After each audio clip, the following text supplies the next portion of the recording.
Então, bom dia, né, a todos e a todas. Vamos dar início, então, à sessão número 11, né, a conferência número 11 do Congresso Internacional Freire Vygotsky. O nome dessa conferência é Freire Vygotsky, teoria e método, propostas potenciais para transformação social. Então, nós temos para essa conferência a professora Wanda Junqueira e o professor Eduardo Viana, né? A Wanda da PUC São Paulo, o Eduardo da CUNY, Nova York. É um grande prazer recebê-los aqui, sejam todos muito bem-vindos e também todos os telespectadores, os ouvintes que vão nos acompanhar aqui, né? Já visualizei alguns estudantes que já fizeram a disciplina sobre agência esse ano conosco, Eduardo, e outros orientandos também, algumas pessoas que eu conheço do PPGE e do PPGSS, sejam todos bem-vindos. Hoje nós teremos traduzindo conosco a Ângela e a Patrícia. A Ângela é essa tradutora de Libras que está aparecendo aqui, ela e a Patrícia estarão fazendo a tradução.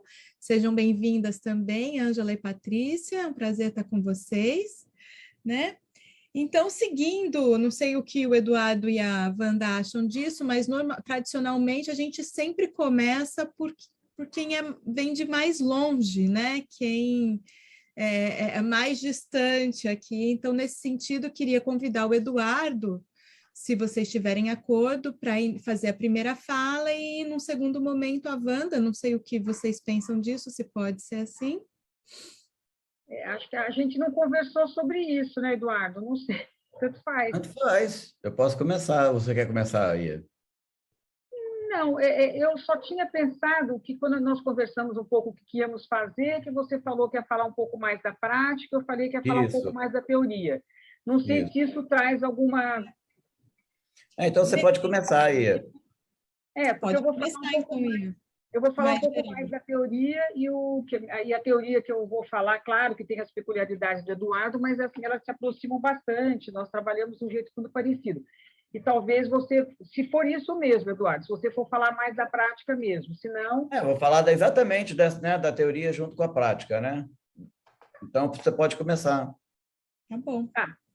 Então, eu vou apresentar a Wanda e o Edu, né? Então, a Wanda é professora. Se vocês quiserem acrescentar alguma informação em relação a essa minha apresentação, por favor, fiquem bem à vontade, né?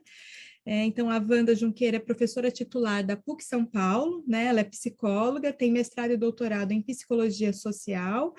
Nós pudemos observar que ela é autora atua em mais de um curso dentro da PUC São Paulo, né, em programas de pós-graduação, em diferentes programas de pós-graduação também, onde se destaca, né, especialmente para esse congresso, o programa de pós-graduação em psicologia educacional.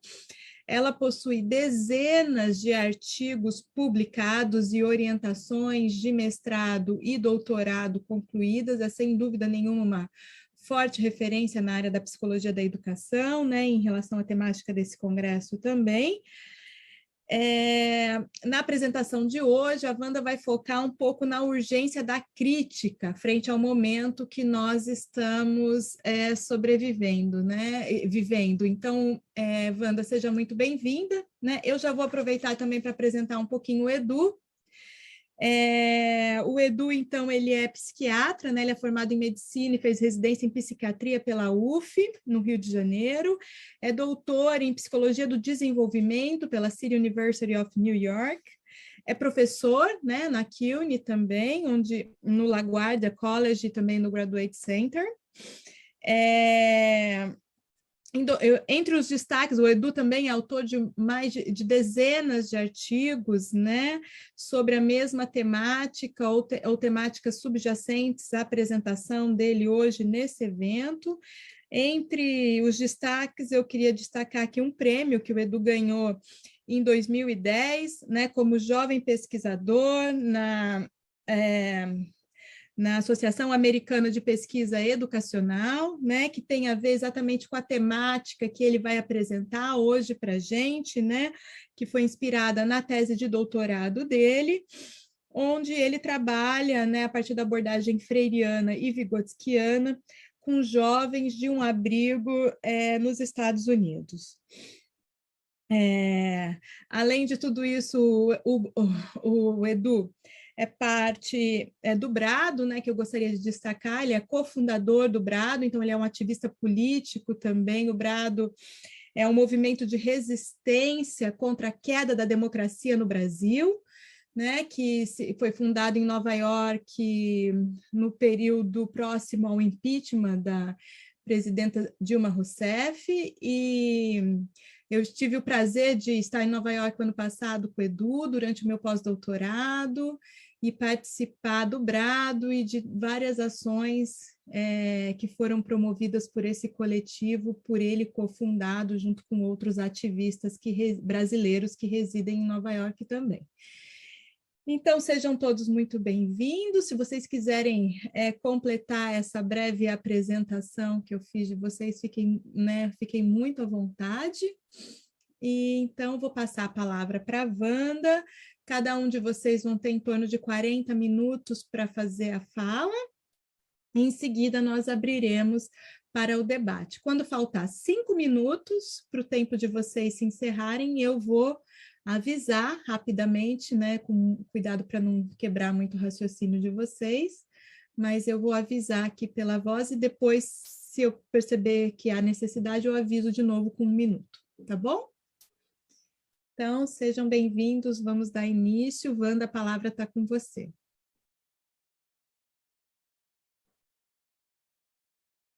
Opa, eu estava muda. Bom, eu agradeço muito o convite da organização do Congresso para estar aqui hoje conversando com vocês. Realmente é uma honra ser convidada para um congresso desse tão importante, e também é um grande prazer estar aqui com você, Soraya, e tá um grande prazer estar aqui com o Eduardo, que há algum tempo eu conheci o Eduardo dos textos. Depois eu conheci, já não sei muito bem quando, com essa pandemia eu perdi a noção, mas acho que faz uns 3 anos, né, Eduardo? 3 anos e meio que eu fui para Nova York para conhecer um pouco melhor o grupo dele, da Anne Stevchenko, e foi assim, um ótimo encontro.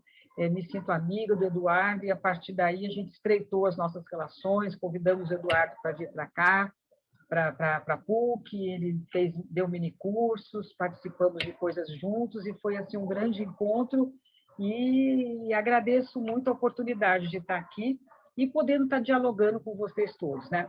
Então, é um grande prazer. Eu vou compartilhar aqui minha tela, e este é o tema, né, que a Soraya já falou, e mais especificamente, né, eu vou me deter aqui, como eu disse, né, eu vou me deter um pouco mais nas propostas teórico-metodológicas que nós temos utilizado, trabalhado no nosso grupo de pesquisa, que nós entendemos que elas são potencializadas na transformação social, são potencializadoras da transformação social, né? E algo que tem sido muito presente no nosso grupo de pesquisa, no GADS, é a necessidade da crítica, né? E a crítica, eu acho assim, que para nós, assim, mais do que evidente, né, a necessidade frente às condições que temos vivido, né? São muitas as urgências que temos enfrentado nos últimos anos, especialmente, não é só desde o governo Bolsonaro, como disse você, né, Soraya? Eu lembro, quer dizer, o Edu teve quando você fala do Brado, do Edu lá no tempo na época do golpe, né, da Dilma, que derrubaram a Dilma Rousseff. Nessa época eu já conheci o Edu por internet, fizemos umas lives juntos, enfim, que era a nossa indignação frente ao golpe impetrado contra a Dilma, e de lá para cá só se acentuou, especialmente com esse governo, desgoverno, não dá para dizer se é desgoverno ou um governo mal intencionado, intencionalmente decidido a destruir as conquistas feitas pelos brasileiros. Então, as urgências se aumentam, e esse momento, mais do que nunca, temos que pensar a crítica, mas é a crítica da crítica crítica, né? Como diz Marx e Engels, né? E essa crítica, a nosso ver, tem que se tornar consequente, ela tem que gerar movimentos transformadores, essa crítica tem que se tornar praxis, essa crítica tem que ter consequência, né? E aí, voltando à questão dos retrocessos, porque não foram poucos, nós temos muitas coisas a lidar, né? não é pouca coisa o que vivemos, desemprego, exclusão, genocídio, péssimas condições de saúde, isso no Brasil nós temos, infelizmente, muito o que dizer, né? Destruição da saúde, questões climáticas, enfim, urgências são muitas, né? Se a gente for pensar, o Brasil voltou ao mapa da fome, um dado que me impressiona muito, esse dado da Oxfam, que os 5 maiores bilionários brasileiros concentram juntos riqueza equivalente à metade da população pobre do país, né? Quer dizer, é um país extremamente desigual, com um índice de desemprego, nesse momento, que é alarmante, né? Eu acho assim, quer dizer, nós temos isso, se for pensar nas questões educacionais, que diz mais respeito ao nosso campo, o tanto de pessoas que nós, quer dizer, dos 46 milhões e pouco de pessoas matriculadas, em 2020, nós tivemos 5 milhões sem atividade escolar. Quer dizer, é muita coisa. Qualquer porcentagem no Brasil, 11 parece que é pouco, mas é muito, são 5 milhões sem atividades escolares, né? Se a gente for pensar em termos de pessoas, de grupos que ficaram afastados da educação, no ensino fundamental nós tivemos 3 milhões de pessoas afastadas, no ensino médio 1.400.000 e no ensino superior o número diminui. E, além do que, a gente vê, assim, além dessa desigualdade toda, que é, claro, decorrente das condições econômicas, sociais, enfim, nós temos, isso tudo gera uma desigualdade no que se refere ao país, né? Se a gente for ver... Oi? As pessoas estão perguntando se você está lendo seus slides, porque a tela não está compartilhada, ou se esse é só um preâmbulo ainda da sua... Não, eu estou lendo. Não está compartilhada? Mas não estava compartilhada? Estava, mas aí você tirou, lembra? Compartilha de novo. Olha a distração minha, gente, desculpe. Eu estou crente que está compartilhado, mas tudo bem, esses dados são dados bem preliminares mesmo. Agora, ver se eu estou... Não, espera aí, vou ter que sair. Gente, eu vou compartilhar, então eu me distraí aqui. Cadê o negocinho de compartilhar, que agora ele sumiu? É algo verdinho aí, para mim aparece verde, não sei para você. Ué, aquela hora tinha aparecido... É tudo bate-papo ali. Apareceu. Apareceu, share aqui. Pronto. Vê se compartilhou agora. Sim. Tá. Enfim, são dados iniciais assim que eu não poderia deixar de falar, que dados que nos evidenciam a urgência, né, a grande urgência que temos, que nos impulsiona, nos mobiliza para levarmos cada vez mais a sério a questão da crítica, né? E aí, então, volto à questão da crítica e como nós entendemos essa crítica e como que este pensamento, essa concepção de crítica vai orientar e constituir as nossas práticas como pesquisadores e como aqueles que pretendem transformar a realidade, né? Então, voltamos aqui, assim, à crítica e à urgência da praxis, ou seja, uma crítica consequente. Nós temos pensado muito que as nossas pesquisas devem se debruçar sobre essa perspectiva de produzirmos uma praxis, né? Portanto, nós não falamos de qualquer crítica, e aqui eu trago quando eu digo aqui, né, a crítica como princípio metodológico, eu estou usando uma ideia, uma concepção que é do Mesaros, Steven Mesaros, que diz que a crítica deve ser alçada a princípio metodológico, ou seja, não podemos usar a crítica, ele fala isso há um tempo, mas hoje em dia isso, para mim, cala muito fundo, nós temos que entender o que estamos chamando de crítica para que possamos dar consequência a essa crítica, né? Então, assim, quando nós falamos de crítica, nós estamos pensando que temos que olhar a realidade para além da aparência, né? Não podemos nos contentar com a superfície da realidade, né? A realidade é enganosa, a realidade camufla, quer dizer, não a realidade camufla, né? Mas o tipo, a forma da realidade, o nosso modo de nos organizar e de produzir riqueza, ou seja, o modo de produção capitalista, ele tem essa necessidade de camuflar a realidade, né? Eu gosto muito de uma afirmação do Harvey, quando ele discute as 17 contradições do Capital, não sei se é 17 ou 12, esqueci o número, mas ele tem um livro que chama, acho que é as 17 Contradições do Capital, que ele vai dizer que a grande contradição do capitalismo é a contradição entre a aparência e a essência. Quer dizer, o capitalismo nos mostra que somos todos iguais, temos liberdade de ir e vir, enfim, o mundo é dos espertos, né? Quando, na verdade, a gente sabe que tudo isso vem para camuflar uma realidade contraditória, desigual, né? Então, ficar na aparência do fenômeno é ficar no senso comum e não compreender a realidade. Portanto, este é um ponto para nós essencial, né? Nós temos que focar os processos, né? E aqui vocês devem estar percebendo que eu estou falando do que o Vygotsky fala, quando ele fala lá no capítulo 5 da formação social da mente, que para compreender a realidade nós temos que sair da aparência, buscar a essência, e nós temos que analisar os processos, não podemos analisar o resultado, o produto, nós temos que focar nas mediações, ou seja, naquilo que constitui aquele fenômeno, né? Temos que caminhar nas nossas análises num processo de saturação das mediações, de aprender o maior possível de mediações. E, ao colocar esses princípios, eu estou me referindo ao que o Vygotsky fala, mas estou me referindo especialmente ao método. Eu estou me referindo ao materialismo histórico dialético, que traz essas concepções, que traz esses pressupostos e que vão ser orientadores do nosso olhar para a realidade, né?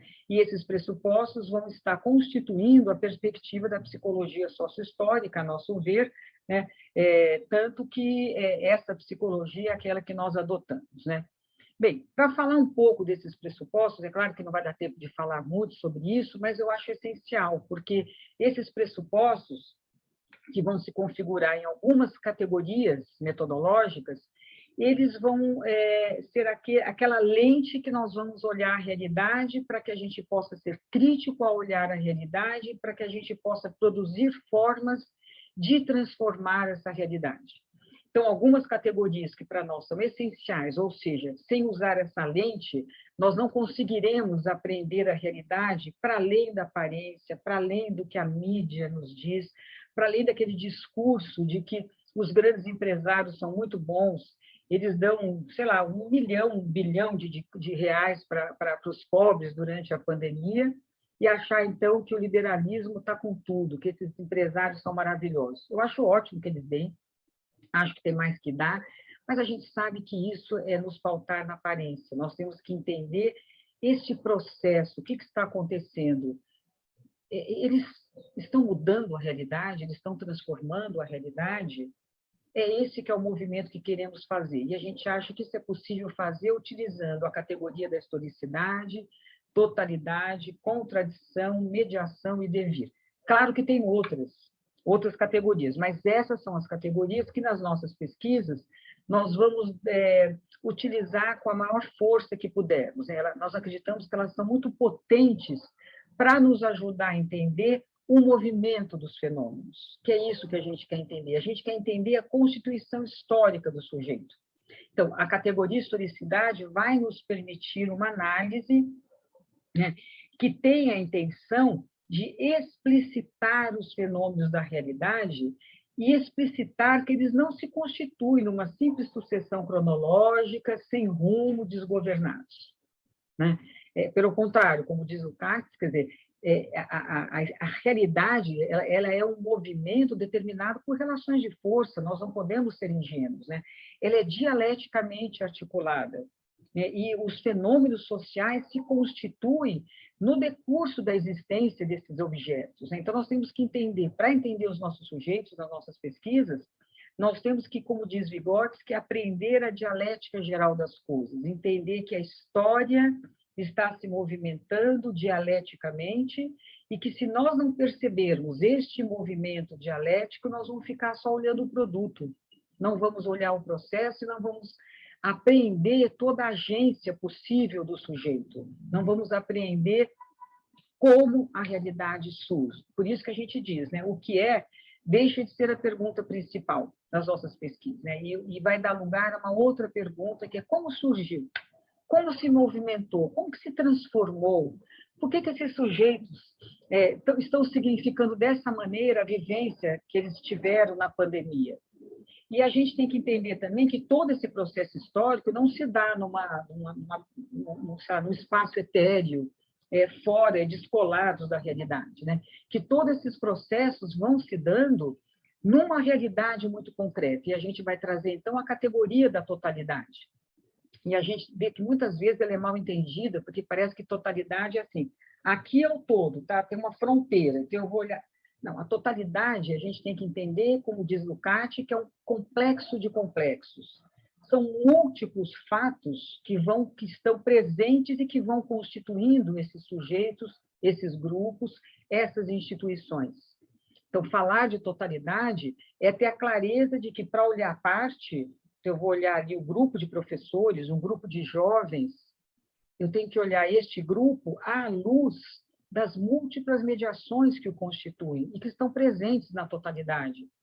E é claro que eu nunca vou aprender todas, mas eu tenho que buscar, entender que eu só vou compreender, por exemplo, o grupo de professores com os quais a gente trabalha, nós temos que olhar esse grupo, tá, em que escola, em que bairro, qual é a política pública que constitui essas práticas que aí acontecem?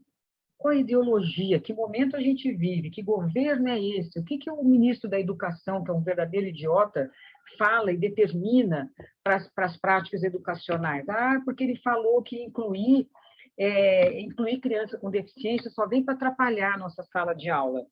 Isto faz parte da realidade e nós temos que compreender esta fala como algo que está constituindo os professores, os alunos, os pais.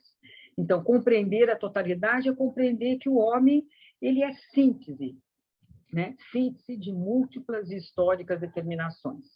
E temos que entender também que essa realidade é contraditória, né? E eu gosto muito dessa frase do Lefebvre, que ele fala que se o real está em movimento, então que o nosso pensamento também se põe em movimento, e seja pensamento deste movimento.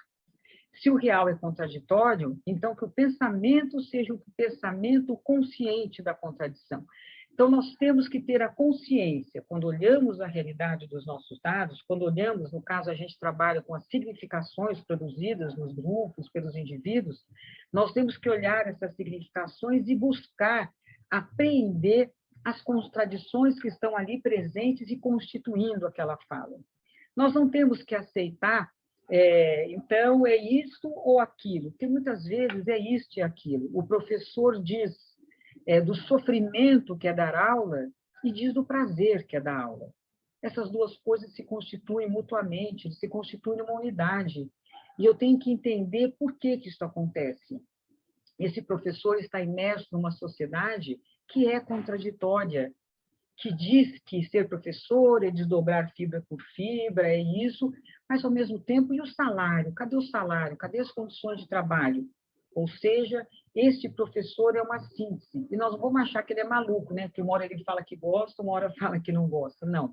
Ele é essa síntese contraditória e que, se nós não apreendermos essa realidade contraditória, nós não aprendemos, na verdade, a essência dos fatos, né? E isso nos permite dizer, ter clareza da contradição, da presença da contradição, nos permite dizer que o sujeito se constitui numa relação dialética com o social e a história, um homem que, ao mesmo tempo, é único, singular e histórico. O homem é único, é singular, é irrepetível. Nós colocamos o novo no social. Nós somos agentes da nossa história e construímos a objetividade. No entanto, nós somos sociais e históricos ao mesmo tempo. Esta possibilidade de entendimento vem por conta de que temos a clareza da contradição e a clareza de que existem algumas relações que são diferentes, que a lógica formal não explica. A lógica formal não entende o que é uma relação de mediação, o que é uma relação dialética contraditória.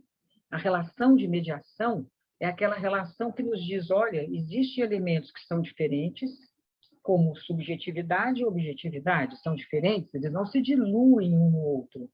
No entanto, um não existe sem o outro. Não existe a subjetividade sem a presença e a constituição da objetividade, e não existe objetividade. Nada que está aqui ao meu redor apareceu naturalmente, né? a objetividade tem encarnada em si a subjetividade. Isso possibilita uma análise, a nosso ver, não dicotômica. E nas nossas análises isso é muito importante, né? Que permite a gente entender essa dialética objetividade-subjetividade. E a última categoria, que é uma categoria que muitas vezes a gente fica mesmo, o que é isso? Eu lembro na última mesa que eu fiz com a Ana Stetsenko, lá no SCAR, a gente não conseguiu traduzir o que era o devir. Daí eu acho que a melhor maneira de traduzir o devir é pegar um pedacinho, basta um pedacinho do Paulo Freire, quando ele fala que nós temos que lutar pelo inédito viável. Quer dizer, esse inédito viável diz respeito a algo que não existe nos horizontes dados. Se a gente olha, ainda não existe, mas que depende da nossa vontade política para acontecer. Ou seja, o materialismo dialético traz o devir como uma categoria. Ou seja, o que nós dizemos é que o nosso presente tem como elemento constitutivo o futuro. O nosso presente, não um futuro abstrato, deixa eu explicar melhor, né? O nosso presente, as nossas ações como pesquisadores na escola, com professores, as nossas ações contêm como elemento constitutivo a nossa perspectiva de futuro. Esse inédito, ou seja, nós estamos olhando agora para a realidade, fazendo uma crítica radical a essa realidade, e a nossa prática, ao fazer a nossa prática, né, ao ter as nossas, ou seja, no momento que temos as nossas ações, esta prática está orientada por uma crítica que nos diz que este modo de sociabilidade é injusto, que este modo de sociabilidade não gera a emancipação humana, que este modo de sociabilidade expropria os sujeitos, destrói a criatividade e é extremamente desigual. Então, esse devir, esta utopia, este sonho de um espaço, de uma sociedade mais justa, constitui o meu presente, porque a cada passo que eu dou, eu estou orientada pelo meu devir, né?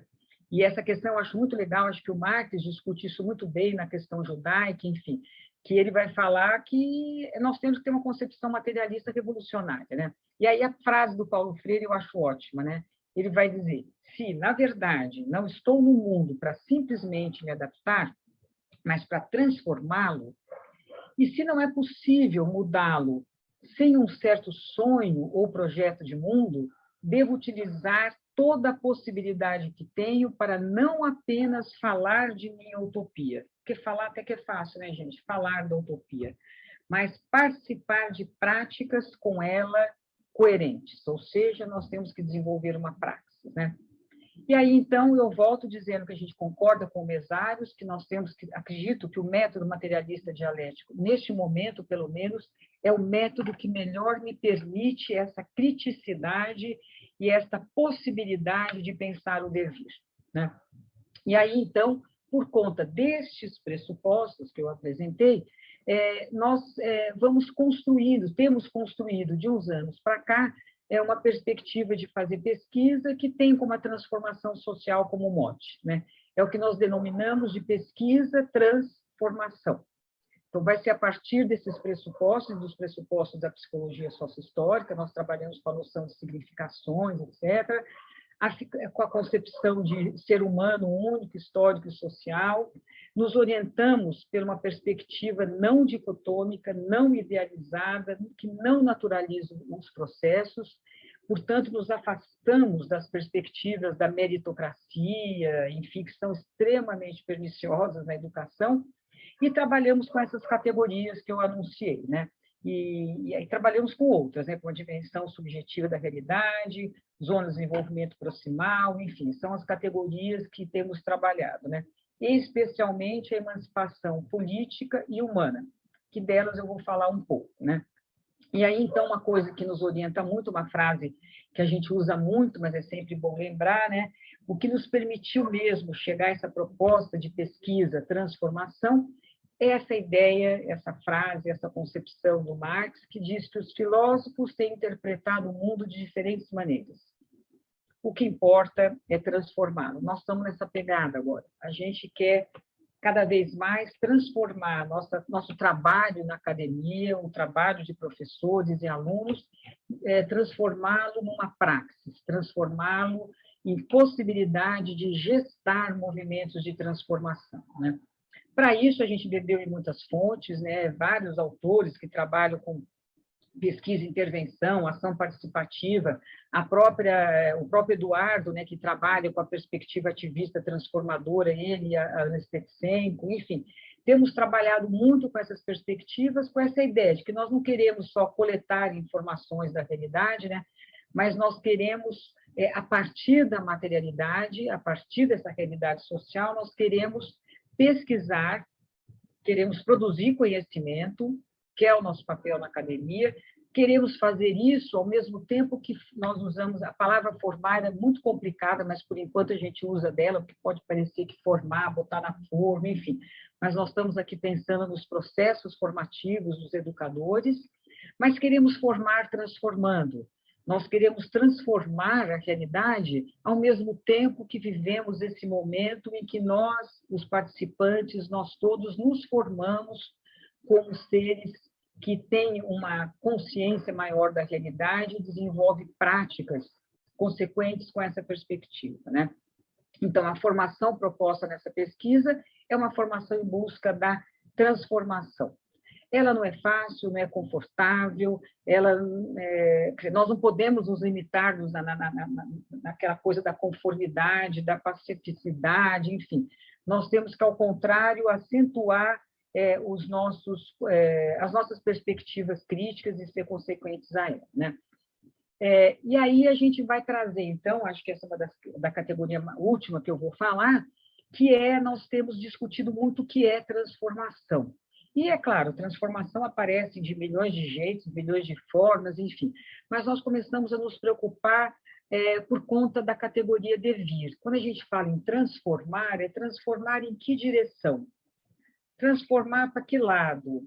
É transformar para fazer o quê? Porque transformar por transformar, a gente sabe que você pode transformar para piorar. Nós tivemos os governos do PT, depois tivemos o golpe da Dilma, transformou. Depois tivemos lá uma sucessão de eventos políticos extremamente catastróficos para culminar numa grande transformação, que é o governo Bolsonaro. Isso tudo é transformação. Mas a nossa preocupação no momento, e é algo que nós temos produzido, temos dúvidas, enfim, mas é o que nós queremos estudar, é pensar o que entendemos por transformação. E aí a gente tem se inspirado muito no Marx, na Rosa Luxemburgo, enfim, e temos gostado dessa ideia da emancipação política e emancipação humana, né, como possíveis práticas revolucionárias, né? E aí, assim, quer dizer, nós não somos ingênuos de achar que nós vamos fazer a revolução na escola. Né, que nós vamos entrar na escola e fazer uma revolução. Não, nós temos clareza do que significa o espaço escolar, que a escola não é a educação que vai fazer a revolução, nós sabemos que as grandes revoluções, as grandes transformações requerem que o movimento social, as transformações econômicas, políticas, enfim, mas nós não negamos que a escola é o espaço de contradição. Nós não podemos ser ingênuos que ela vai fazer a revolução, mas também não podemos ignorar que a escola é um espaço que, ao mesmo tempo que reproduz a desigualdade, reproduz o machismo, reproduz enfim, o preconceito, o racismo, enfim, mas a escola reproduz as contradições sociais. E aí nós temos, então, a possibilidade de estabelecer o que o Marx e a Rosa vão chamar de reformas. Mas o que a gente pensa é o seguinte, entre reforma e revolução não existe algo totalmente apartado. O que o Marx vai dizer é que pode, a Rosa Luxemburgo discute bastante isso, que a reforma e a revolução elas podem andar meio que juntas, uma constituindo a outra, né? A primeira, que no caso é a reforma, que eu acho que é mais o momento que nós estamos, apesar de que essa palavra reforma, pelo menos para mim, na minha geração, né, eu sou uma geração bem mais antiga que vocês aí, eu tenho 70 anos, quase, chegando nos 71, falta 2 meses só, mas assim, no meu tempo, a gente, quando falava de reforma, não sei quem é reformista, né, no tempo da ditadura, a gente tinha horror, Mas aqui a reforma está dizendo que, dentro do modo de produção capitalista, nós temos algumas conquistas a fazer. O Marx aqui está falando do proletariado, etc., de você trabalhar com o proletariado para criar possibilidades de uma maior consciência, enfim. E nós pensamos isso na escola. Nós temos a possibilidade, com o nosso trabalho, de, na escola, produzir possibilidades de uma maior consciência de classe, quem são os nossos professores, uma maior consciência da exclusão, uma maior consciência do racismo, uma maior consciência do machismo, da homofobia. Nós temos condição de, na escola, trabalhar com essas questões, fortalecendo esses sujeitos para que eles sejam agentes da sua vida, das suas ações, pensando que este tipo de prática ou de praxis pode nos levar a conquistas maiores, que seriam as conquistas revolucionárias, né? Ou seja, nós não vamos fazer a revolução agora, mas nós temos a condição de ter uma prática consequente, que não é qualquer prática quando eu falo consequente. Quando eu uso consequente, eu estou dizendo que ela é consequente com uma perspectiva de devir. Na hora que eu discuto as bases do racismo, claro, eu tenho questões específicas que dizem respeito à raça, que só a questão de classe não resolve, eu pelo menos acredito nisso, que a questão raça é estruturante, mas tenho que pensar a questão classe também. Não acredito que nós vamos superar o racismo sem entendermos que a estrutura social nossa de apropriação da riqueza por poucos, a desigualdade, etc., sem resolver isso, resolveremos a questão racial. Mas também acho que não adianta só pensar em classe, nós temos que pensar também na questão da racial, né? Então, isso quer dizer o seguinte, que, como eu falo aqui, sendo sempre a segunda possibilidade, que é esse momento mais revolucionário, ela tem que ser o nosso mirante e o nosso horizonte. Essa ideia de mirante, quando eu cito aqui embaixo Magalhães, é uma ex-doutoranda minha que me ajudou a preparar essa apresentação. Ajudou, está errado, tá? Nós fomos parceiras nessa apresentação, ela é minha parceira nessa discussão, apesar de que ela não pôde estar aqui hoje, mas, assim, é uma citação da tese de doutorado dela, né? da Luciana Magalhães. Enfim, o que a gente diz muito é que nós temos essa segunda perspectiva, que é do devir, ela indica o nosso mirante e o nosso horizonte. E essa expressão mirante a gente pegou do Michel Louvi, que ele fala que nós, quando nos posicionamos frente na academia, enfim, frente às nossas produções de conhecimento, nós temos um mirante. E de que mirante você está, ele pergunta. Eu posso estar num lugar que eu enxergue alguns pedacinhos da realidade, ou eu posso estar no mirante, que é aquele mirante que olha e ele diz, eu estou no mirante, que percebe que a sociedade é de classe. Esse é o nosso olhar, porque quando eu falo que percebo que a sociedade é uma sociedade de classe, eu estou dizendo que eu percebo que é uma sociedade que, na sua estrutura, produz a desigualdade. Então, para pensar esse segundo momento, que é o momento que eu digo revolução, nós temos, depende do lugar que você está e depende do horizonte, né? Do horizonte que você aponta, e esse horizonte que você aponta tem que estar presente desde o primeiro momento. Eu acredito que todas as práticas que temos na escola, em todos os momentos, nós temos que estar pensando qual é o nosso horizonte, qual é o nosso devir. Isso vai orientar a minha prática atual. Isso quer dizer, quando eu falei no começo, que o futuro constitui o presente, né? Bem, e como nós temos feito isso, né? Bom, para começar, a materialidade tem que ser a norteadora das estratégias para que a gente saia do senso comum, né? De otimismos e explicações fáceis. Quando a gente se depara com... Nós trabalhamos com grupo atualmente, a pesquisa da Luciana, por exemplo, ela fez 20 encontros, foram 10 presenciais, foi antes da pandemia, e 10 depois da pandemia. Ela fez outros, porque a gente continua na escola, nós estamos lá trabalhando, não paramos, mas ela selecionou 20, que já foi muito, mas enfim. Então, assim, esses encontros que tinham professor, tinham gestores da escola, enfim, eram encontros semanais, e eles nos permitiram ter o contato com a materialidade, o contato com o senso comum, o contato com as explicações fáceis. Mas foram esses encontros que nos permitiram, de modo colaborativo, e aqui a gente usa muito a perspectiva que a Cecília Magalhães usa, a Fernanda Liberali, enfim, a própria Ana Stetsenko, o Edu, que é a ideia da colaboração, que é só nessas relações de colaboração democráticas que nós podemos produzir uma relação saudável, ou seja, crítica, né? A própria pesquisa tem que ser vista como instrumento e produto. Isso também o Vygotsky nos ensina muito bem, né? A pesquisa ela é uma mediação de produção de transformação e conhecimento. A pesquisa é um instrumento. A maneira como a gente conduz a pesquisa é uma maneira que já é uma mediação super importante. E, ao mesmo tempo, a pesquisa é um produto, né? Quer dizer, a produção de conhecimento, de informações para pesquisa, ela é algo super importante para não perder o caráter de pesquisa e ela nos exige a produção de síntese desde o início.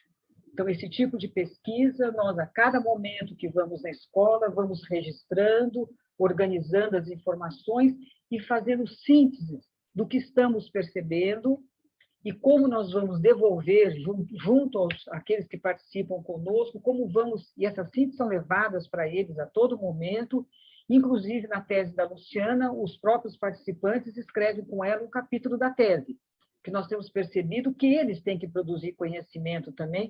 Então, o capítulo foi uma coisa que a banca achou meio esquisita na qualificação, mas depois todo mundo gostou. Um dos capítulos é escrito junto com as participantes, não poderia ser de outro modo, né? Então, assim, também é um tipo de pesquisa que nos obriga a todo momento a estar questionando o nosso papel, né? Nós temos que pensar que nós temos uma teoria. Quanto tempo eu tenho, hein, Soraya? Você tem agora exatamente 9 minutos, Wanda. Não vai dar tranquilo.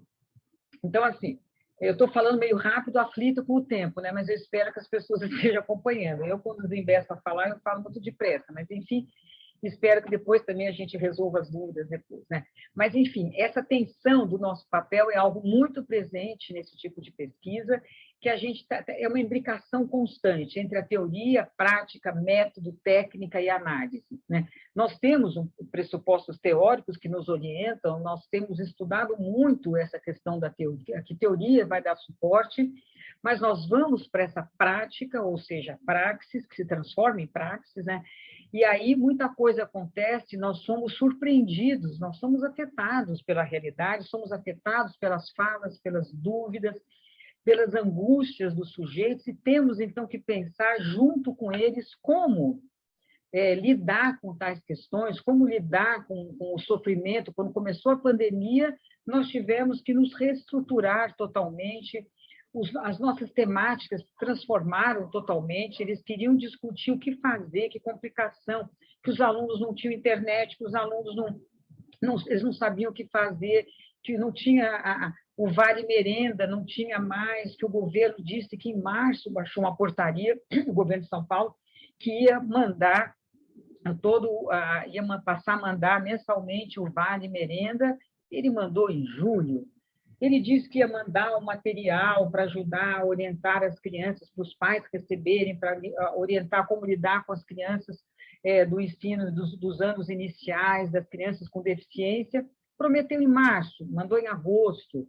E aí vocês imaginem as angústias das pessoas que estão trabalhando. E nós tivemos juntos que lidar com tudo isso. Então, é uma imbricação de prática, método, técnica e como analisar tudo isso, que a gente vai analisando no processo, né? Então, a nossa metodologia, ela tem a intencionalidade clara, que é aquilo que eu coloquei até agora, que é sobre o nosso devir, as nossas preocupações, e ela tem que ter clareza que nós estamos pautados na preocupação da transformação, a partir do mirante e do horizonte que temos colocado, né?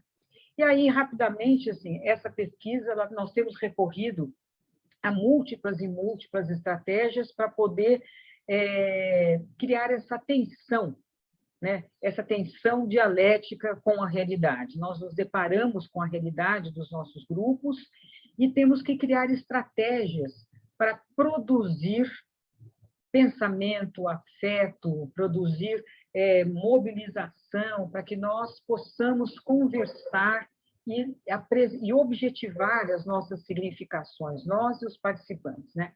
Então, nós temos trabalhado com a ideia da autoconfrontação das falas. A autoconfrontação é uma estratégia que o Yves Clos trabalha, mas com filmagem e tal. Nós não trabalhamos com filmagem, mas nós trabalhamos com a autoconfrontação das falas. Os sujeitos falar, as participantes, como a gente trata, discutiam, falavam, daí muitas vezes a gente trazia a fala delas, e olha, gente, vocês falaram isso, vem aquele momento que ela fala, nossa, juro que eu não falaria isso. Então, assim, momentos que nos levam à crítica e à autocrítica, né? Discutimos muitos casos de ensino, casos de dificuldade que se tornaram cada vez mais complicados. Trabalhamos muito com slides, né, e informações mesmo expositivas, né, que pretendiam trazer a dialogicidade, dialética. Então, levávamos pessoas que sabiam discutir questões específicas de inclusão, questões específicas de formação, enfim. Fizemos vários momentos... 5 minutos, Ia. 5? 5. Tá. Trabalhamos com escrita compartilhada, tanto que disso tudo surgiu um capítulo da tese. Participamos em congressos online, e eles participavam, os participantes têm participado conosco, os quiz de palavras, enfim, e trabalhamos muito com o WhatsApp também. Muita coisa era resolvida no WhatsApp, né? Então, assim, para finalizar, eu vou só mostrar, por exemplo, uma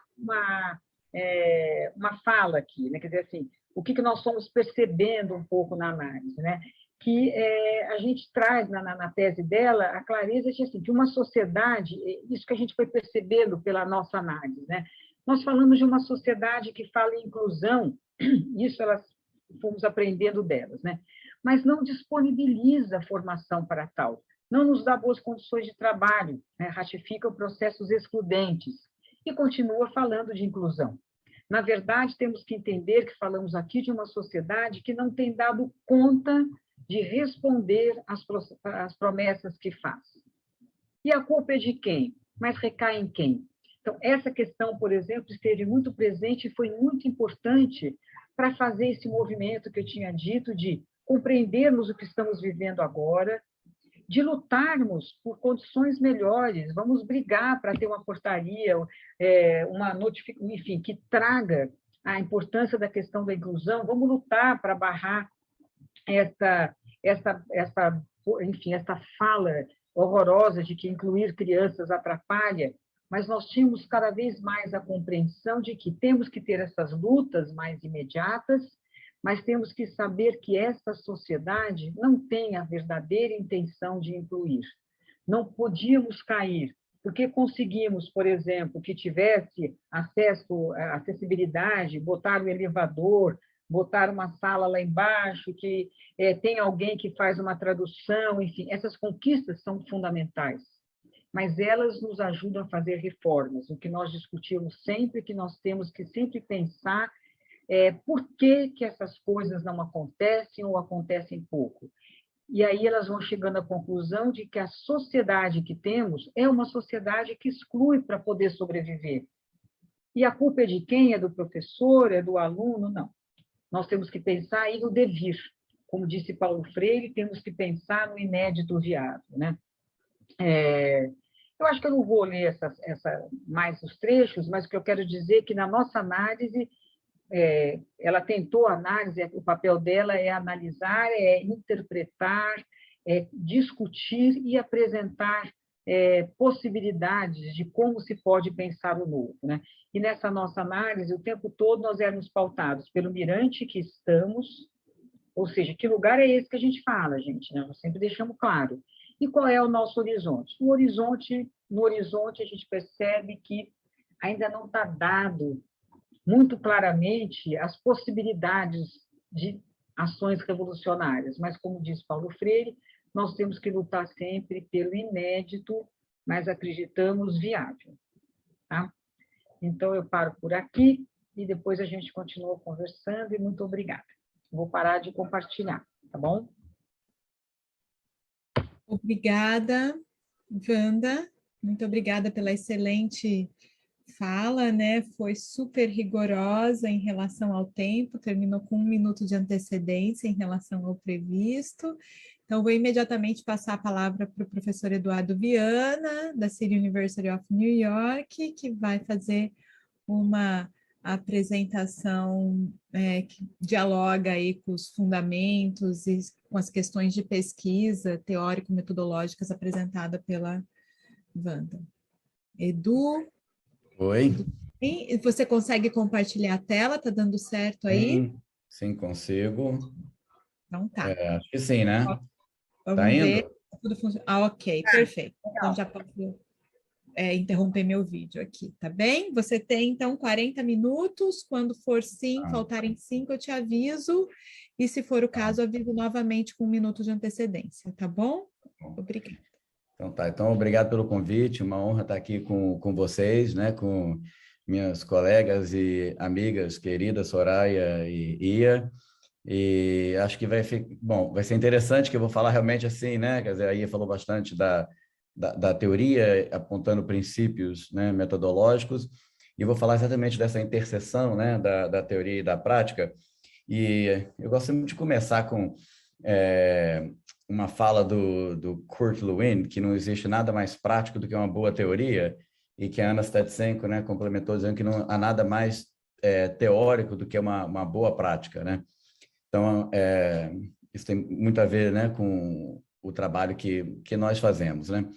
Então, eu coloquei aqui como título da minha apresentação hoje, Pesquisa Educacional Ativista Transformadora por meio de pedagogia crítico-teórica com jovens em um abrigo nos Estados Unidos. E esse termo pedagogia crítico-teórica eu usei pela primeira vez em 2008, quando a Anna Stetsenko e eu organizamos um simpósio para a ARA, né, que é a Associação Americana de Pesquisa em Educação, e segundo a Ana, foi a primeira vez que houve um simpósio, né, Freire e Vygotsky, que era uma coisa que, né, como é que essas teorias, né, que ela dizia que era muito surpreendente, como é que essas teorias ficaram tanto tempo, né, afastadas, né, uma das outras, né?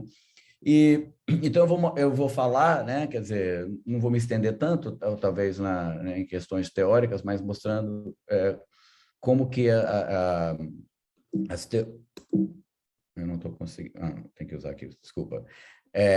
Né, vou falar como que de uma abordagem vigotskiana, freiriana, né, expandida pelo posicionamento ativista transformador, né, da Anna Stetsenko, com quem eu venho trabalhado há muito tempo, né, serviu de instrumento, né, da praxis mesmo, né, da prática informada pela teoria e né, avançando né, sempre em novos ciclos expansivos, né? Então, assim, algumas das características essenciais do trabalho, né, o comprometimento ideológico com justiça social e igualdade, né, a teoria como instrumento da prática e o ensino-aprendizagem como prática transformadora ao expandir a agência dos alunos, né? Então, meu trabalho é muito influenciado pelo posicionamento ativista transformador, né? Essa teoria desenvolvida pela Anna Stetsenko, que é uma expansão do projeto vigotskiano da pedagogia crítica freiriana, né? Que destaca o papel ativista e politicamente não neutro do pesquisador e educador, né? Que é uma questão que, se der tempo da gente discutir, acho que é bastante interessante, né? Porque aí está falando né, do contexto no Brasil, essa ideia, né, de que o professor tem um papel político, de que a educação não é uma coisa neutra, é uma coisa que é muito mal compreendida pela sociedade de modo geral, né? Parece que você dizer isso, que você está indoctrinando os alunos, que você, né, vai estar formando dentro de sua própria visão dogmática, que é autoritariamente passada para os alunos, né? E não se trata disso, né? Como a gente sabe, eu espero que isso fique claro, né? No trabalho que eu vou apresentar. Então, isso tem a ver com avançar e promover projetos educacionais e conhecimentos progressivos que resistam e questionem, né, o status quo, sem impor sua própria agenda ativista aos estudantes, né? Então, esse projeto ativista transformador trata-se, no meu caso, né, trata-se da implementação de uma pedagogia crítico-teórica, né, dentro de um projeto colaborativo de transformação de um abrigo sob a égide do estado lá na costa leste norte-americana, né? E que tem como objetivo de demonstrar o papel ativista do pesquisador e educador na promoção de ferramentas de agência para jovens lutando contra a opressão e alienação em práticas institucionais, né, comunitárias, aumentar e desenvolver a agência dos jovens através de atividades colaborativas de aprendizagem, né? E o eixo central, então, é explorar as dimensões ético-políticas do conhecimento em conexão com o universo temático dos jovens, né? Já estou aqui também citando Freire, né? E encorajá-los a se posicionarem diante de questões sociais e científicas relacionadas às suas próprias vidas, às suas comunidades e à sociedade de modo geral. Bom, então, eu vou tentar falar rapidinho, né, de como foi essa pesquisa, né, com e para os jovens, sob a tutela, né, do foster care, né, nos Estados Unidos, que é um serviço de assistência, né, infantil, né? E os jovens que crescem, né, dentro desse sistema, que foram removidos de suas famílias, né, sempre por questões sociais, né, eles encontram enormes obstáculos que drasticamente limitam suas chances de construir futuros equitativos, de viverem vidas plenas de sentido, com base na contribuição à sociedade. E no programa, né, onde eu trabalhei, eu encontrava uma situação crítica devido a conflitos acirrados e resultados muito ruins. Os jovens viviam fugindo do abrigo, né, eles eram expulsos.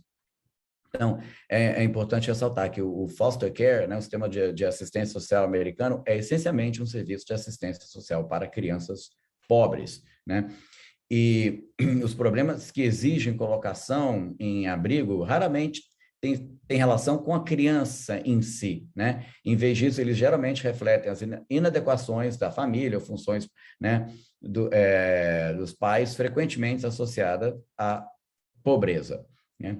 E uma das características do funcionamento do sistema é que ele é baseado, né, no meu ponto de vista, né, com uma visão de déficit, né, muito ligado, né, à questão da saúde mental, né? Então, os problemas, né, as questões são enquadradas como distúrbios psicológicos individuais, né?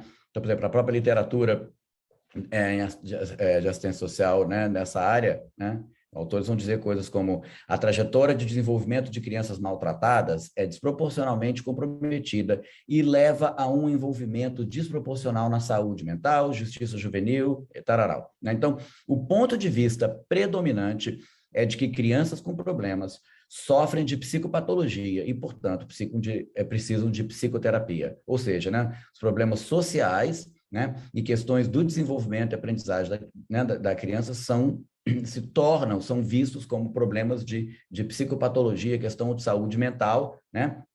É uma abordagem bastante reducionista e, via de regra, essas crianças, né, são referidas a algum serviço, terminam com um diagnóstico e com uma medicação psicotrópica, né? Então, é um consenso quase unânime sobre a importância de atender às necessidades clínicas dos jovens. Então, eu vou mostrar que, né, eu já comecei me posicionando, né, de forma contrária a essa visão, e não vou ter tempo de contar muitos detalhes, mas houve muita resistência também no meu trabalho, né, no começo lá dentro da instituição. Então, assim, demorou um tempo, né, para eu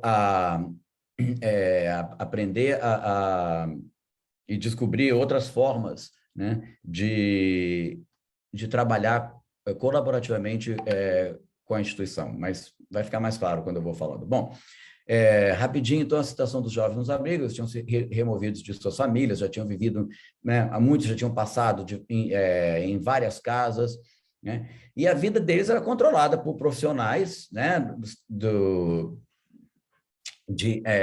dentro do abrigo, do sistema de assistência social, também da justiça, porque muitas vezes as questões iam parar na corte, né, e profissionais de saúde mental, e eles sentiam que a participação deles era muito limitada, né, em decidir suas próprias vidas. A vida deles estava na mão de outras pessoas que eles achavam que não estavam cuidando né, de seus interesses, né?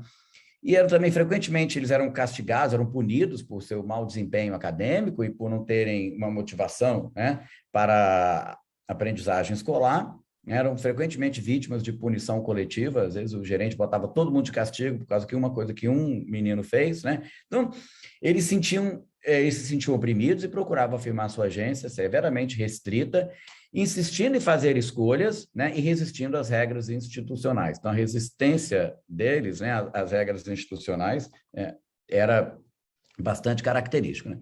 Então, assim, por um lado, a agenda dos meninos na instituição, né, assim, eles reproduziam um sistema hierárquico entre si, né, os mais fortes, os mais durões, oprimiam os mais fracos, né, que tinham que buscar proteção contra o assédio, né, formando alianças geralmente de curta duração. Eles adotavam uma postura extremamente individualista, né? Isso era claro nos seus discursos. Eles diziam assim: você tem que ser duro nessa vida, você tem que cuidar de si e não deixar que os outros tirem vantagem de você, né? Ou você explora ou você é explorado, esse tipo de coisa, né?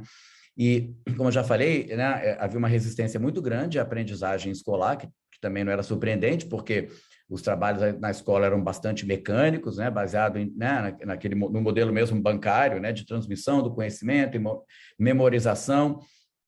E eles também acusavam os professores de não saber ensinar direito, diziam que eles eram discriminados porque eram crianças, né, adotadas, e faltava uma visão clara e coerente para transformar as práticas da comunidade, né? E eles não acreditavam em mudança institucional ou social, né? Essa é a realidade, ela está dada e você tem que se defender como você, né, como você puder. Os funcionários, por outro lado, né, eles achavam que o problema era com os meninos, que eram indisciplinados, desordeiros, desrespeitosos e emocionalmente perturbados, né? A coisa da raiva era visto sempre como uma coisa muito, né, sob esse prisma patológico, né? Os meninos precisavam de ser tratados, inclusive foi assim que eu como psicólogo, fui apresentado o primeiro dia na instituição, né? E não surpreendentemente, houve uma grande resistência dos meninos em trabalhar comigo, né? Então, assim,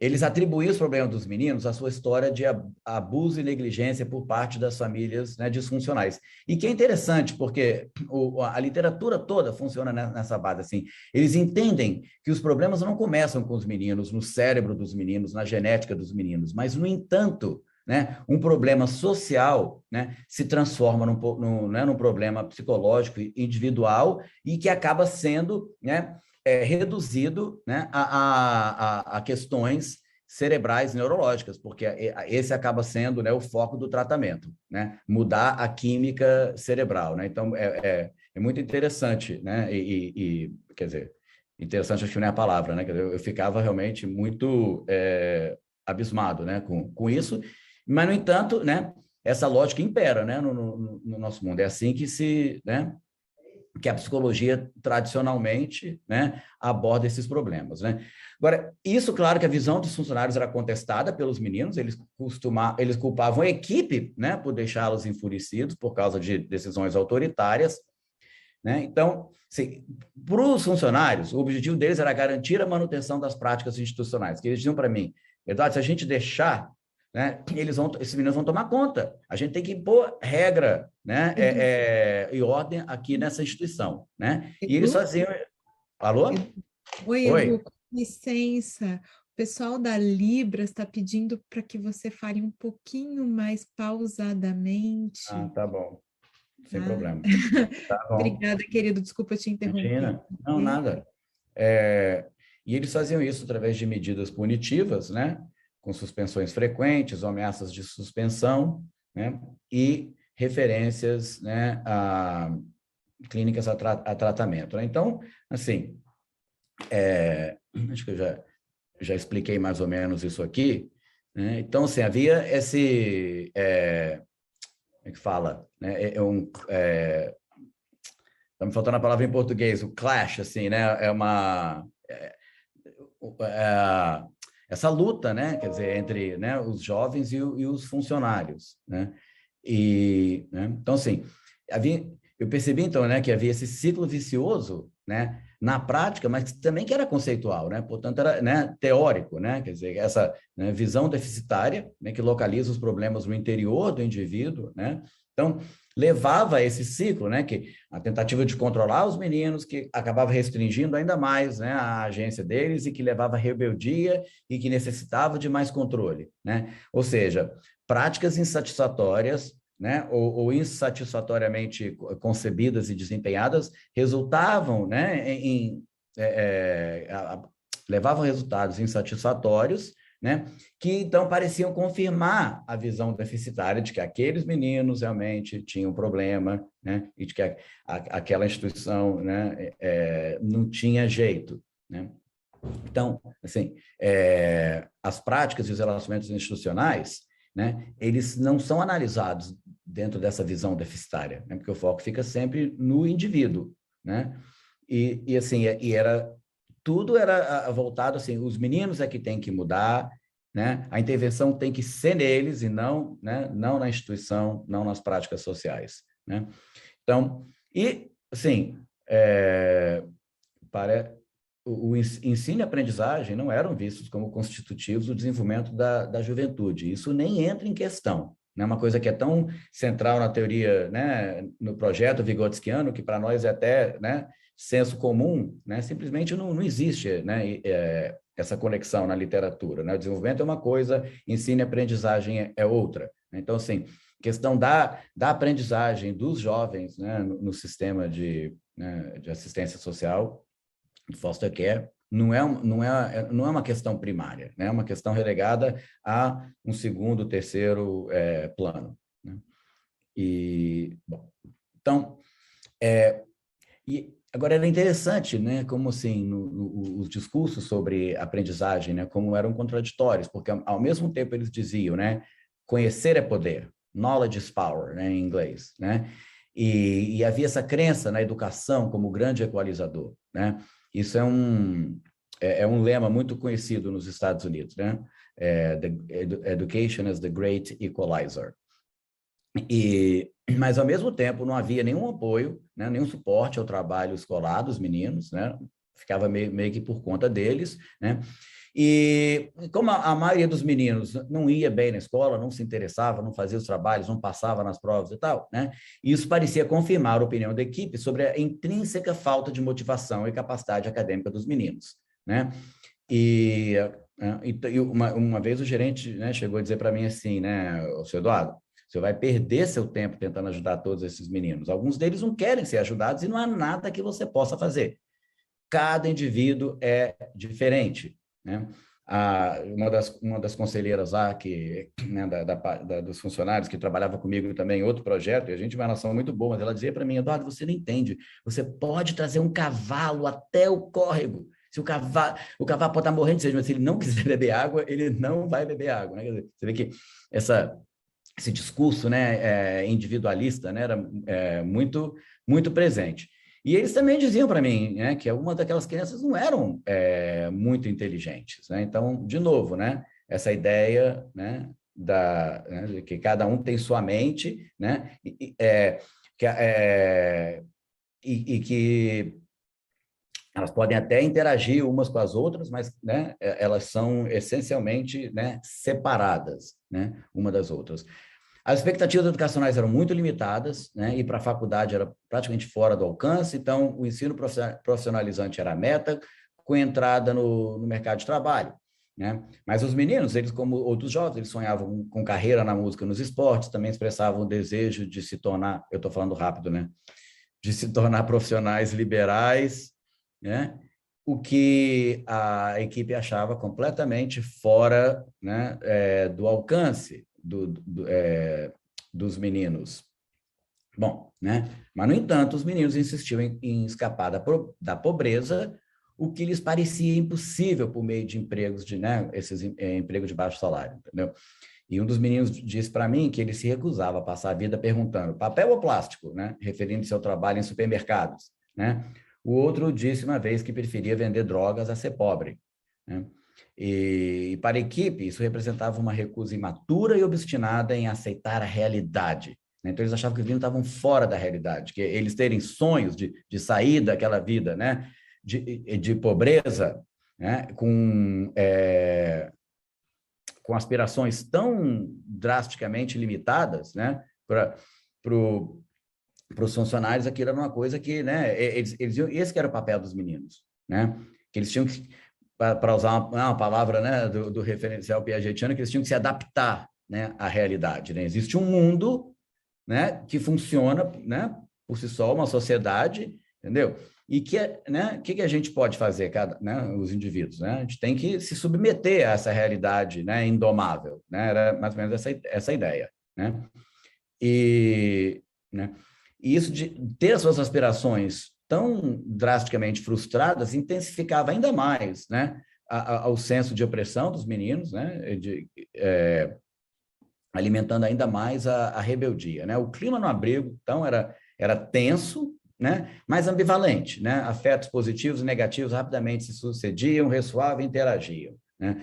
Os jovens resistiam com raiva e agressividade às regras e regulamentos institucionais, indignando-se e rebelando-se, né, contra serem, aos seus olhos, né, arbitrariamente punidos, né? Por exemplo, né, não ter permissão para sair do programa no fim de semana, ou poder jogar videogame. Então, havia sempre confrontos violentos com a equipe, embora, né, houvesse momentos também de, né, que todo mundo se juntava para cantar, para fazer, quando iam na van, então, né, era ambivalente, né, mas havia, né, confrontos violentos frequentes e, de novo, né, quer dizer, os meninos eram sempre vistos como sendo emocionalmente perturbados. E eles resistiam, né, a esse rótulo e, inicialmente, eles se recusaram a ter uma conversa comigo, com o psicólogo, porque eu não tenho problema, não preciso conversar com o psicólogo, eu não sou maluco, aquele tipo de coisa, né?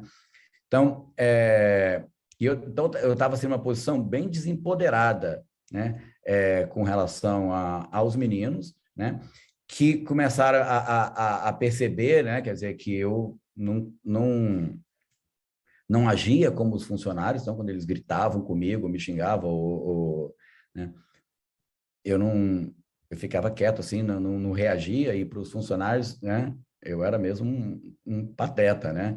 E aí eles achavam assim que eu não, né, era muito ineficiente no controle dos meninos, que eles achavam que esse era meu papel. Eles diziam assim: você tem que pôr os pés no chão, a sua bondade é vista como fraqueza, né? Eu via isso, né, muito, né? E os meninos começaram então a me usar como um alvo fácil para se rebelarem, para me ridicularizar, né? Então eu estava nessa posição, né? Então, eu vou falar como que eu comecei a desenvolver esse projeto ativista transformador, né, recorrendo à psicologia histórico-cultural vigotskiana e à pedagogia crítica freiriana, né, visando a transformar práticas opressivas, né, de atendimento residencial, né, e expandir a agência dos meninos, né, contribuir para capacitar os jovens como agentes institucionais de sua própria transformação, né, ressaltando o papel central do ensino e aprendizagem na dialética do desenvolvimento dos jovens e da transformação social, né? Buscando envolver os jovens em atividades colaborativas que promovam aprendizado e desenvolvimento, e expandir e aprofundar o contexto institucional para aprendizagem e diálogo, né? Então, já falei desses referenciais teóricos, né? Então, assim, da pedagogia crítica freiriana, né,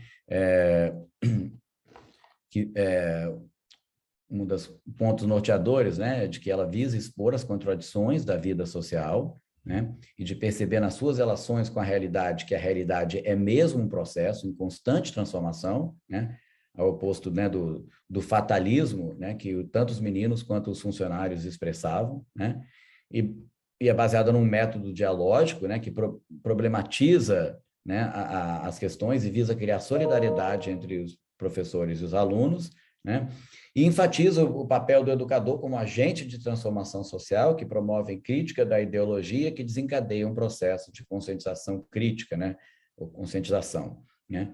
Então, assim, assim, a obra do Freire, né, a ênfase dele em ver esses problemas, né, como no caso do abrigo, né, como situações limites, né, foi muito...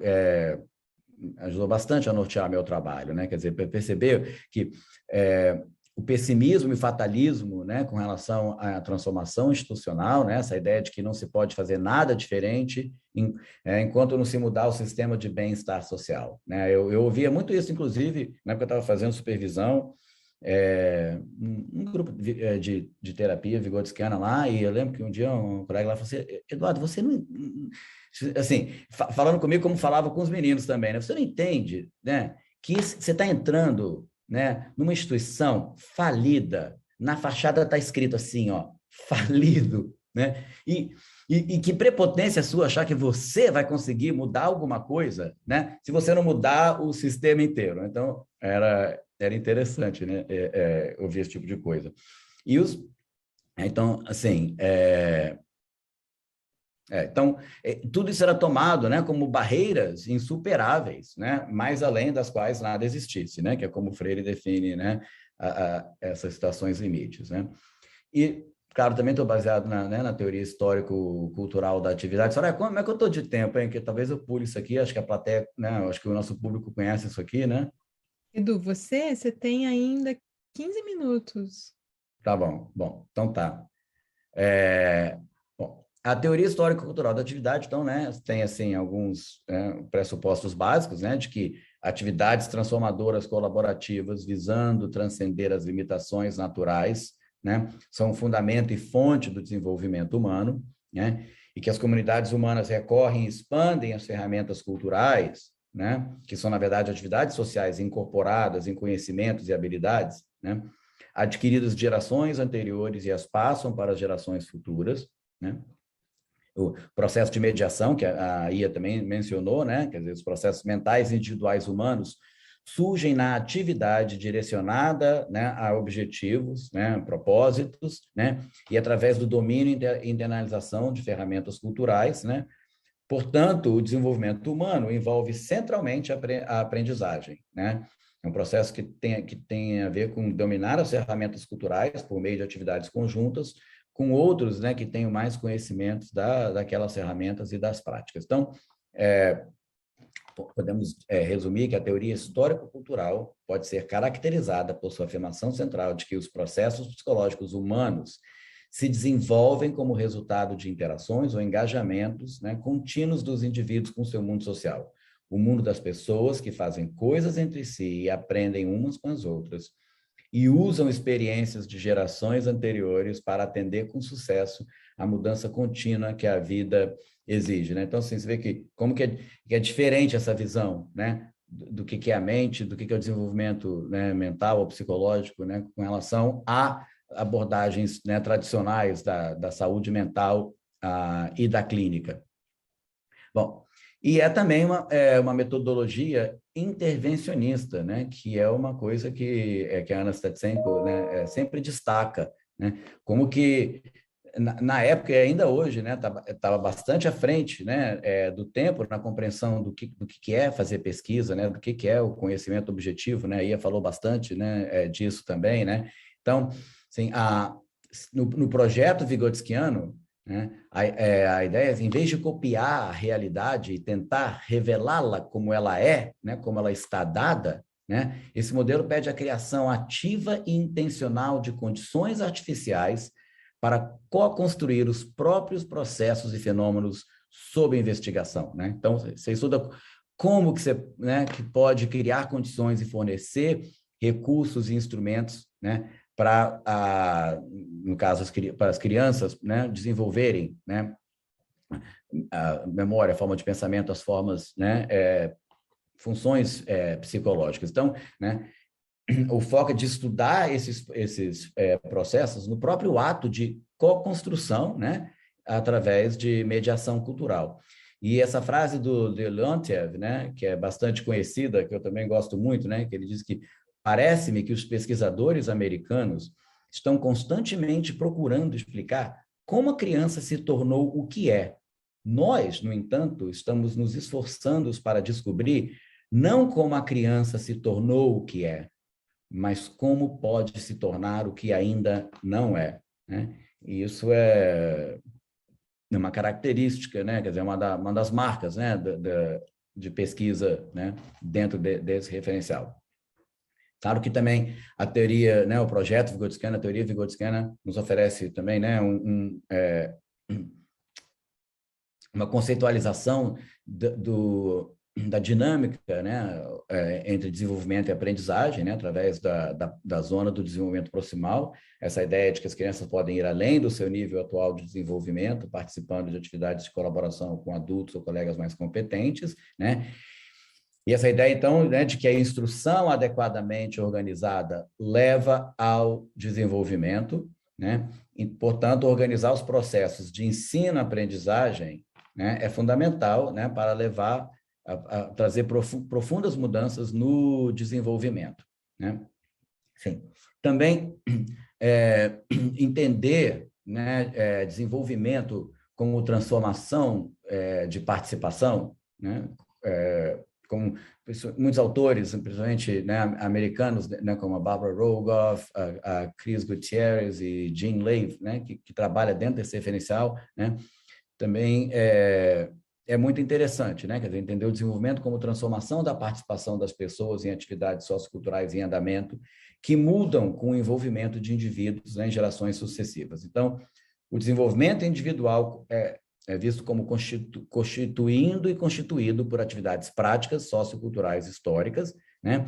E que as pessoas, então, aprendem quando suas atividades alteram suas relações sociais em uma prática e, portanto, oferecem possibilidades para novas atividades, né?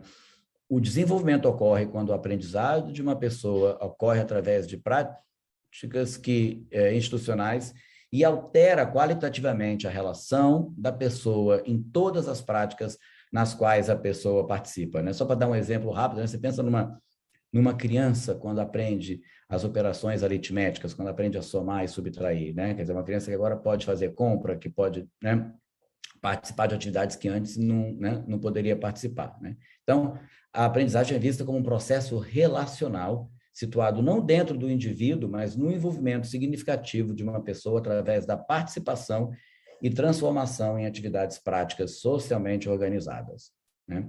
Então, agora, né, também falando do posicionamento ativista transformador, né, que vai enfatizar uma abordagem, né, focada nos processos pelos quais os estudantes ganham acesso à formação de suas próprias visões e vozes, através de instrumentos crítico-teóricos de agência, que é o que eu vou falar daqui a pouco, né? E que implicam tomar posição, definir, decidir para si o que está em jogo, né? Nos conhecimentos e nas práticas culturais, né? Portanto, né, se trata de saber e pensar, né, por si mesmos, né? Mas no sentido de se situar em relação às práticas sociais, né, à medida que discernem suas contradições históricas. Bom, então, o foco do conhecimento, né, passa a ser, né, um conhecimento como instrumento de agência, né, e que visa a oferecer, quer dizer, co-construir, não respostas prontas ou finais, né, ou um compêndio de fatos estabelecidos, historicamente acumulados, né, dentro de cada disciplina, né, mas né, como instrumentos ou ferramentas para um posicionamento ativista e agencial, né, como um agente, né, um ator social, né, em relação às questões e problemas e contradições em nosso mundo e em nosso ser, conhecer, né, e fazer, né. Eu também fui muito influenciado no meu trabalho pelo ensino, pela uma linha, né, de pesquisa que surgiu depois de Vygotsky, com Galperin e Davidov, que eu acho sensacional, né, que o Igor Ariev se refere como ensino-aprendizagem sistêmico-teórico, né, que trata, então, do impacto no desenvolvimento da instrução, né, que o Galperin acrescenta isso à teoria do Vygotsky, que aprendizagem leva ao desenvolvimento, né? E o Galperin depende da qualidade da instrução, né? Do ensino e aprendizagem, né? E isso depende fundamentalmente da qualidade das ferramentas culturais. E nessa linha de pesquisa prática, né? Os conceitos teóricos, né? O foco era em conceitos teóricos como ferramentas culturais, né, eficientes, né? Quer dizer, o que é um conceito teórico? Uma forma de pensar, né, uma abstração e generalização que permite aos alunos entender as interconexões entre o geral e o particular em objetos e fenômenos, revelando suas origens nos sistemas de prática, né?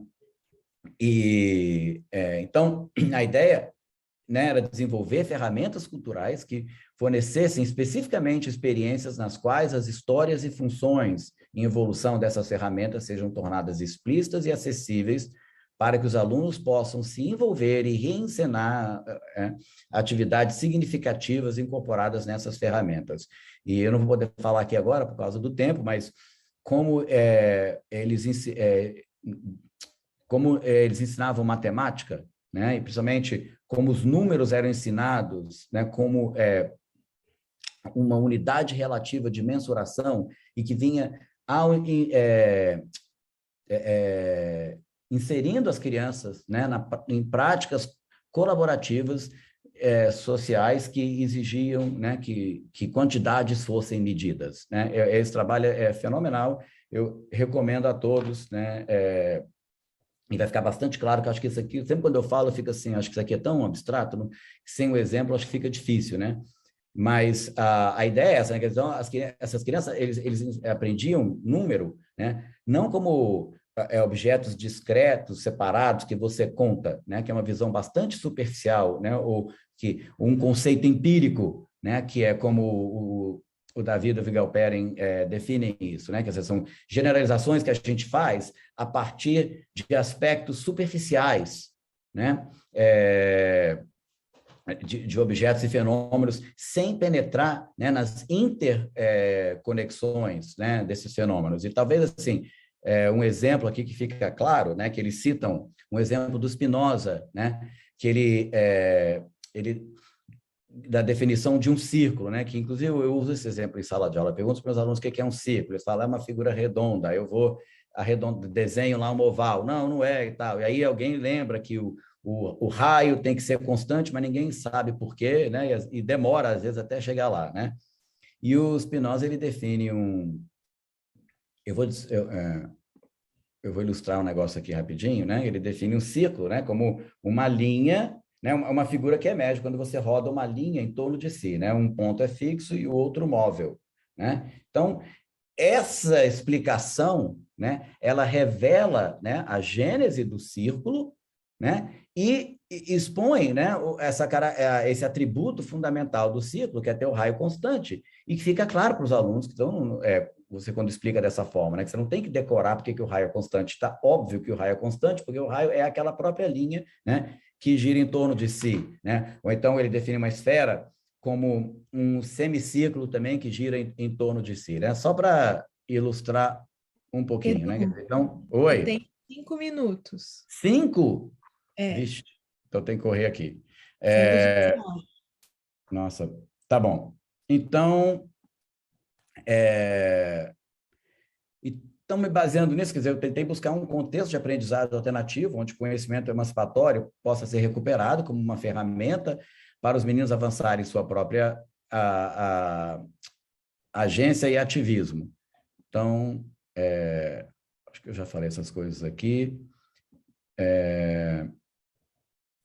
Então, né, eu fui aprendendo e testemunhando a situação dos meninos, né, o que o Freire chamou de universo temático dos oprimidos, comecei a compreender como eles percebiam a sua situação, as situações limites, né, e o desejo deles de expandir sua agência, né, e me coloquei em solidariedade com os meninos, mediando seus conflitos com a equipe e no começo me colocando, né, até em oposição à instituição que me deu muito trabalho, né? E busquei oportunidades para os meninos, então, expandirem sua agência por meio de novas atividades colaborativas, né, com eles, né?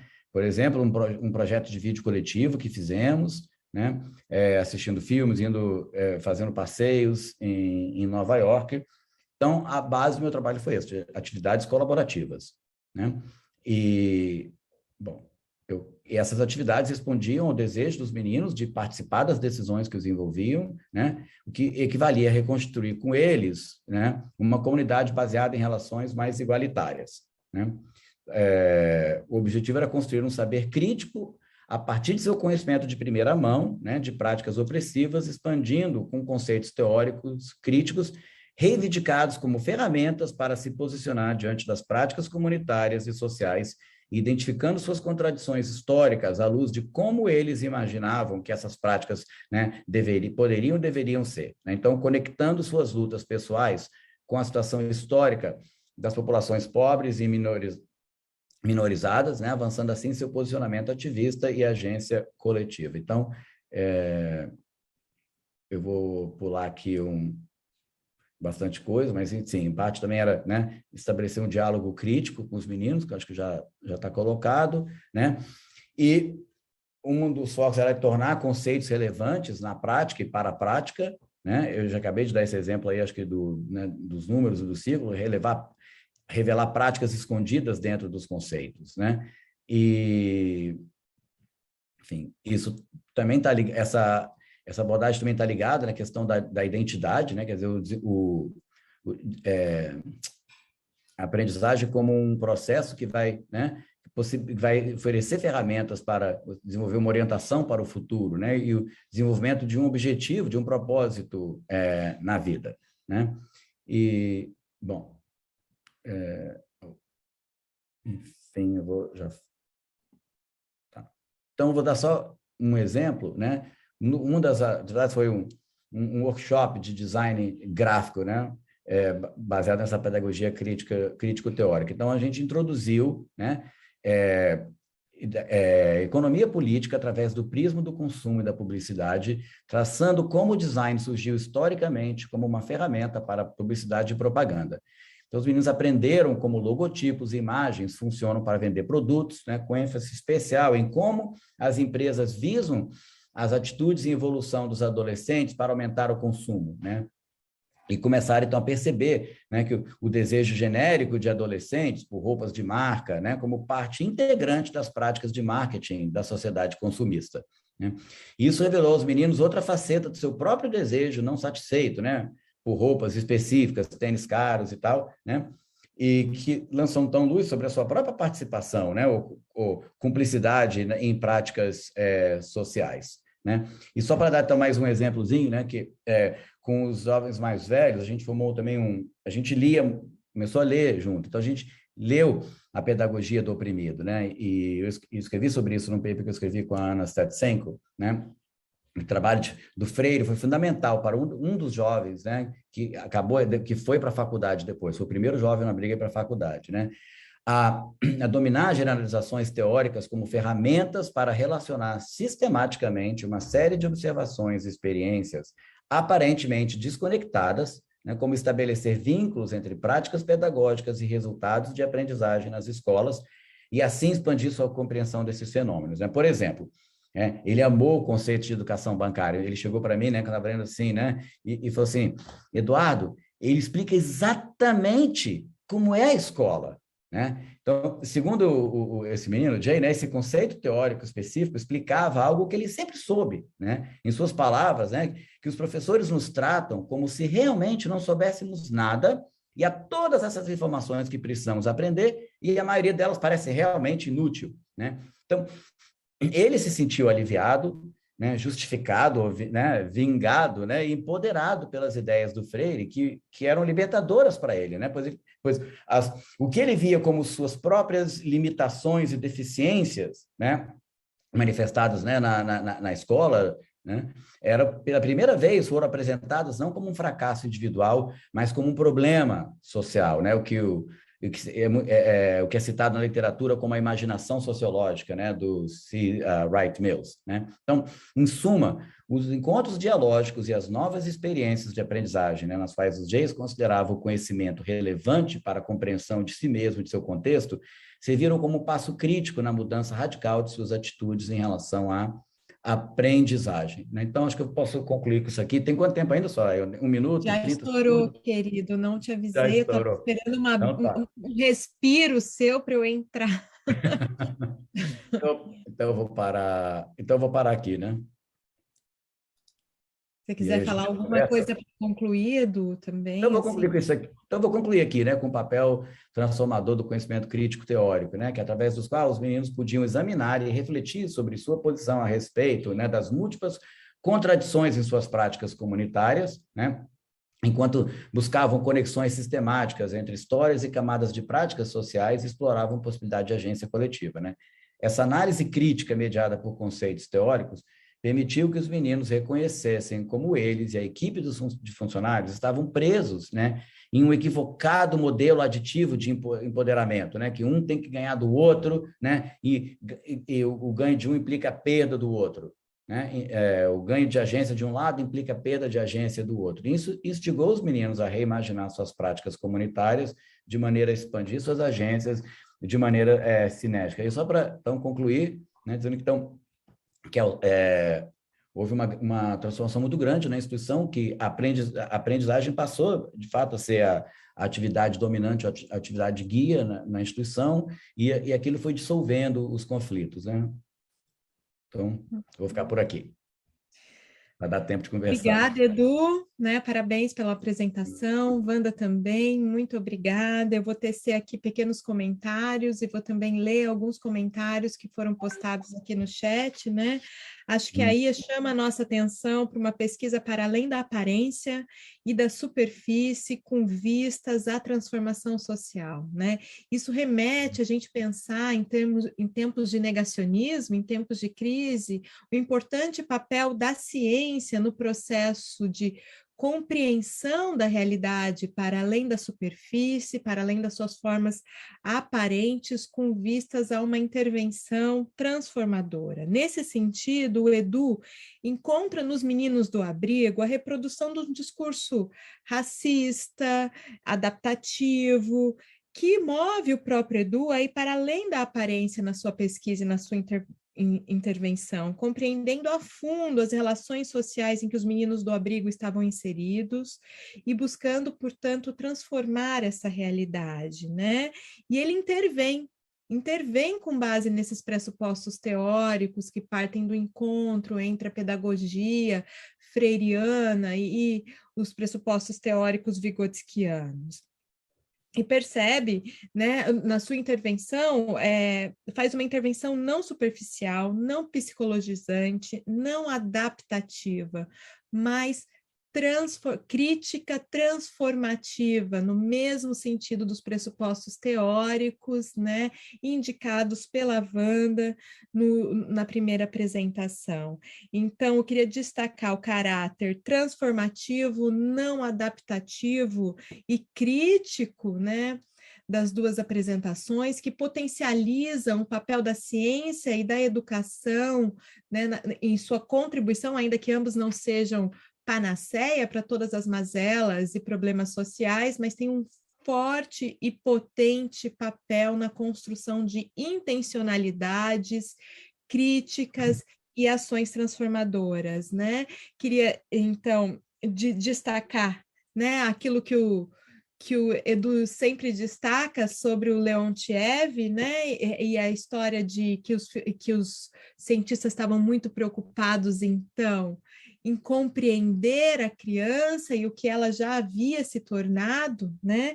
E o encontro disso com a 11ª tese de Marx sobre Feuerbach, presente na ideologia alemã, onde o Marx destaca, né, que os filósofos, então, sempre interpretaram o mundo, mas trata-se de transformá-lo.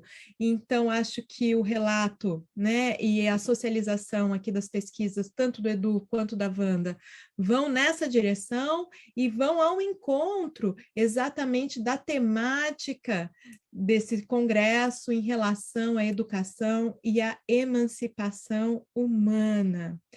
Estão pedindo para eu disponibilizar o e-mail do Edu aqui, eu disponibilizo em seguida, eu passo para vocês aqui no chat, tá bom? Eu só gostaria, antes disso, destacar, então, alguns comentários, né? A Marilene Garcia destaca, Marx tinha razão em relação à aproximação do proletariado. Aqui no Brasil, o mundo acadêmico parece que faz de forma contrária. As pesquisas e os estudos são elitistas, ficam afastados do cotidiano da escola pública. A Serlândia. Chauí já falava que a crítica é um trabalho e que, por meio deste trabalho constante de pensar, analisar as contradições, descortinamos o silêncio e revelamos o que se esconde. Né? Então, está discutindo aqui a questão aparência e essência. O André Salles destaca, em Paulo Freire, o inédito viável aponta para aquilo que podemos fazer. Na teoria da atividade, isso se liga muito na ideia do propósito da atividade.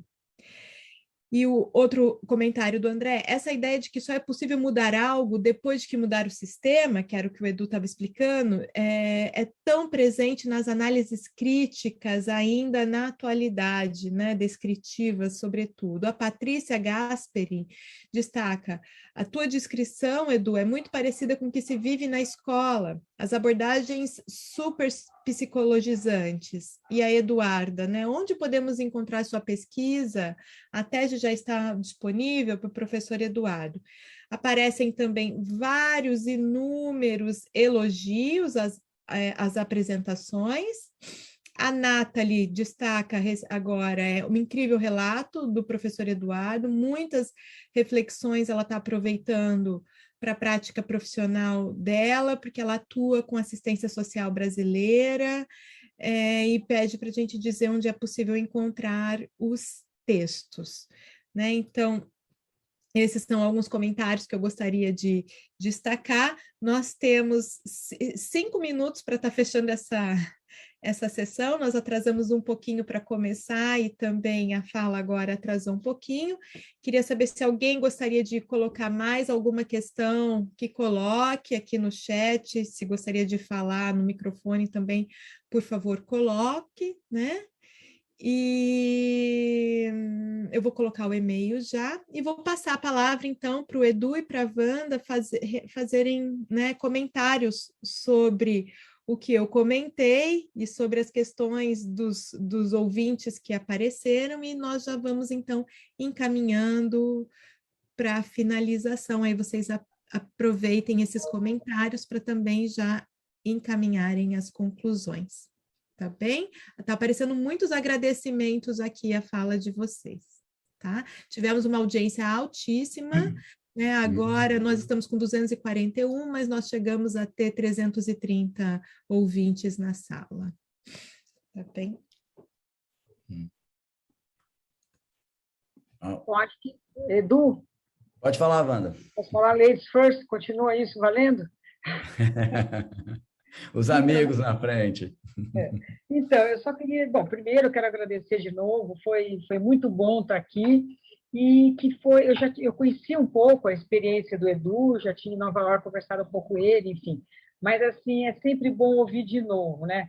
Eu fiquei, assim, realmente, a sua experiência, ela é uma síntese do que a gente... É a própria praxis, né? Eu acho que quando você relata a sua experiência e da maneira como você relata, que não é só uma descrição, você vai contando e explicando o que aconteceu e o que te fundamentou, enfim.